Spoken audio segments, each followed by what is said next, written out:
యనమదుర్రు అనేది ఒక చిత్రమైన క్షేత్రం. అక్కడ శివలింగం ఉంటుంది. శంకరుడు ఆ శివలింగంలో తల కిందకి పెట్టి పాదాలు పైన పెట్టుంటాడు. ఇలాగా ఎక్కడైనా తల పైకుంటుంది, కాళ్ళు కిందకుంటాయి. యనమదుర్రులో ఉన్న శివలింగంలో శిరస్సు కిందకుంటుంది, పాదాలు పైకుంటాయి. మీరు అక్కడికి వెళ్లి వాళ్ళని అడిగితే నీరాజనం ఇస్తూ చూపిస్తారు శివలింగాన్ని. బాగా కింద శిరస్సు, పైన పాదాలు, నాభి, వేసుకున్న యజ్ఞోపవీతంతో సహా కనపడతాయి. యమధర్మరాజు గారు ప్రార్థన చేశాడు ఒకానొకప్పుడు, రాక్షస సంహారం చేయడానికి అమ్మా నువ్వు వచ్చి యనమదుర్రులో కూర్చుంటే నీ శక్తిని నాకు అనుగ్రహిస్తే నేను రాక్షస సంహారం చేస్తానని. అంటే అమ్మవారు శంకరుడు యోగనిష్టలో ఉండి ఆయన ఆ సమయమునందు శీర్షాసనం వేసి ఉన్నాడు. తల కిందకి పెట్టి కాళ్ళు పైకి పెట్టి కాళ్ళు పద్మాసనం వేసుకుని ఉన్నాడు. ఇలా పొడుగ్గా కూడా పెట్టలేదు. అలా కూర్చున్నటువంటి పరమశివుణ్ణి చప్పుడు చేయకండి, స్వామి యోగనిష్టలో ఉన్నాడు, నేను ఒక్కదాన్ని రావడం ఇప్పుడు ఉండదు, ఈయనతో కలిసి రావాలి అని సుబ్రహ్మణ్యుడు చంటి పిల్లవాడు ఏడుస్తున్నాడు.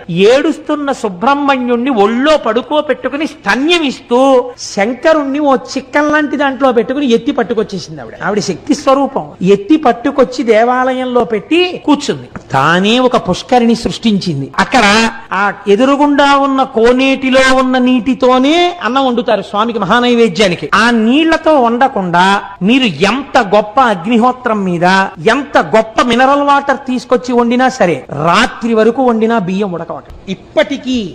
ఇప్పటికీ కూడా ఎదురుగుండా ఉన్న కోనేటిలో నీటితోనే అన్నం వండుతారు.